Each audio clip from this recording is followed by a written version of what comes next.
રાજકોટમાં આટલો મોટો અગ્નિકાંડ સર્જાયો, 27 નિર્દોષ લોકોના જીવ હોમાઈ ગયા, પરંતુ અમદાવાદ મ્યુનિસિપલ કોર્પોરેશન હજુ પણ બેદરકાર છે। જ્યાં અગ્નિકાંડ સર્જાય છે, પરંતુ અમદાવાદ મ્યુનિસિપલ કોર્પોરેશને કોઈ પણ સબક લીધો નહીં અને હજુ પણ પોતાની બેદરકારી દાખવી રહ્યું છે। નમસ્કાર, હું અમરીન અને તમે જોઈ રહ્યા છો નિર્ભય ન્યૂઝ। તો રાજકોટ ટીઆરપી ગેમ ઝોન અગ્નિકાંડ બાદ રાજ્યભરમાં ગેમિંગ ઝોન બંધ કરાવી દેવાતા અમદાવાદના સાબરમતી રિવરફ્રન્ટ પર મેળાનો પ્રોજેક્ટ નાખનાર સંચાલક તરફથી ગુજરાત હાઈકોર્ટમાં કરાયેલી રીટની સુનાવણીમાં અમદાવાદ મ્યુનિસિપલ કોર્પોરેશન અને રિવરફ્રન્ટ ઓથોરિટી દ્વારા પોતાનું વલણ સ્પષ્ટ કરાયું કે હાઈકોર્ટના નિર્દેશ છતાં કોઈ પણ મંજૂરી વિના ગેમિંગ ઝોન મેળો ફરી શરૂ કરાતા બંધ કરી દેવામાં આવ્યો છે। દરમિયાન હાઈકોર્ટે ટકોર કરતા જણાવ્યું હતું કે રાજકોટ ટીઆરપી ગેમ ઝોન અગ્નિકાંડની દુર્ઘટનામાં કેટલા નિર્દોષ લોકોએ જીવ ગુમાવ્યા તેમની તમને ખબર છે?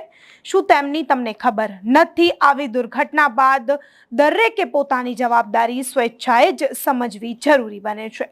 ગેમ ઝોન બંધ કરાવવાનો સરકારે નિર્ણય લીધો અને આ અંગે હાઈકોર્ટનો સ્પષ્ટ નિર્દેશ છે, ત્યારે બધા સમાચાર વાંચતા જ હોય છે અને બધાને કોર્ટના હુકમ વિશે પણ જાણ હોય જ છે।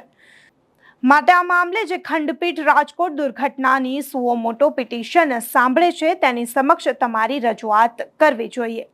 અરજદાર પક્ષ તરફથી અરજીમાં એવી રજૂઆત કરાઈ હતી કે રાજકોટ અગ્નિકાંડની દુર્ઘટના બાદ સરકાર અને સ્થાનિક કોર્પોરેશન સત્તાવાળાઓ દ્વારા રાજ્યભરના તમામ ગેમિંગ ઝોન અને રાઇડ્સ મનોરંજન મેળાવડા બંધ કરાવી દીધા છે, જેમાં તેમના મેળાનો પણ સમાવેશ થાય છે, પરંતુ અરજદારે તો તમામ મંજૂરીઓ મેળવેલી છે। તો રાજકોટમાં જ્યારે આટલો મોટો અગ્નિકાંડ સર્જાય છે, 27 નિર્દોષ લોકોના જીવ હોમાઈ જાય છે, પરંતુ તો પણ અમદાવાદ મ્યુનિસિપલ કોર્પોરેશન પોતાની બેદરકારી દાખવી રહ્યું છે અને રિવરફ્રન્ટ ઉપર પરમિશન વિના જ ગેમિંગ ઝોનનો મેળો પણ શરૂ કર્યો।